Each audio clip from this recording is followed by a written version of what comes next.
Don pictures Akash Bhaskaran ஓட்டுநரிடம் இடி விசாரணை நடைபெற்று வருகிறது. செய்தியாளர் பாண்டியராஜன் இணைப்பில் இருக்கிறார். பாண்டியராஜன், வணக்கம். ஆகாஷ் பாஸ்கரனின் ஓட்டுநரிடம் 5 மணி நேரத்திற்கு மேல் விசாரணை நடைபெற்று வருகின்றது. விவரங்களை சொல்லுங்க பாண்டியராஜன். சென்னையில் டாஸ்மாக் முறைகேடு தொடர்பாக பல்வேறு இடங்கள்ல அமலாக்கத்துறை சோதனை நடத்தி வரக்கூடிய நிலையில சென்னை ஆழ்வார்பேட்டையில் உள்ள தனியார் அடுக்குமாடி குடியிருப்பில் அந்த டான் பிக்சர்ஸினுடைய உரிமையாளராக இருக்கக்கூடிய ஆகாஷ் பாஸ்கரனுடைய இல்லம் 3வது தளத்தில் இருக்கிறது. அந்த இல்லத்தில் இன்று காலை 5:30 மணியில் இருந்து கிட்டத்தட்ட அமலாக்கத்துறை அதிகாரிகள் சோதனை மேற்கொண்டு வருவதாக தகவல் வெளியாகி இருக்கிறது.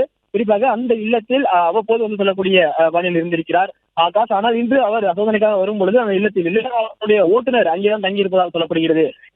காலை 5:45 மணியிலிருந்து தொடர்ச்சியாக அவரிடம் விசாரணைகள் வைக்கப்பட்டிருக்கிறது.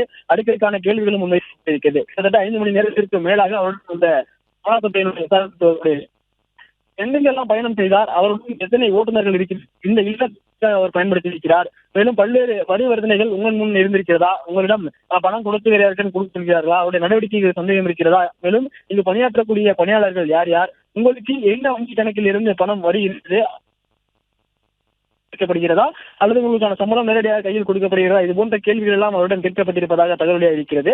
கிட்டத்தட்ட 2024 நவம்பர் மாதத்திற்கு பிறகு அவருடைய அந்த படங்கள் ப்ரொடியூஸ் செய்வதற்கான வாய்ப்புகள் அதிகமாக இருக்கிறது. கிட்டத்தட்ட தமிழகத்தின் தலை சிறந்த நடிகர்களை கொண்டே ஒரு ப்ரொடக்ஷன் கம்பெனியை டான் பிக்சர்ஸ் என்கின்ற பெயரில் ப்ரொடக்ஷன் கம்பெனியை ஆரம்பித்து கிட்டத்தட்ட 450 கோடிக்கு மேலாக பட்ஜெட்டில் திரைப்படங்களை உருவாக்கக்கூடிய அந்த பணிகளில் அதற்கான அறிவிப்புகளை வெளியிட்டிருக்கக்கூடிய ஆகாஷ் பாஸ்கரனுடைய இல்லத்தில் அமலாக்கத்துறையினர் தொடர்ந்து சோதனை மேற்கொண்டு வருகின்றனர். அவருடைய ஓட்டுநரை பொறுத்தவரையும் கிட்டத்தட்ட 5 மணி நேரத்திற்கு மேலாக அந்த ஆழ்வார்பேட்டையில் இருக்கக்கூடிய அடுக்குமாடி குடியிருப்பில் உள்ள 3வது தளத்தில் உள்ள இல்லத்தில் அமலாக்கத்துறை அதிகாரிகளுடைய சோதனைகளுக்கு உட்படுத்தப்பட்டிருக்கிறார்கள்.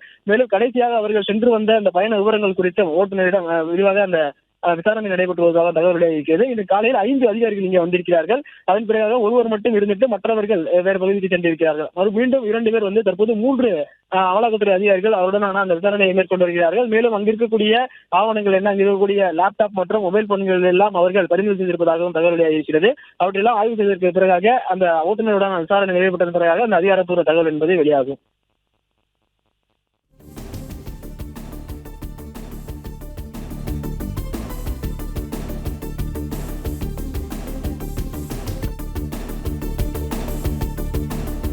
நன்றி பாண்டியராஜன், தகவல்களுக்கு நன்றி.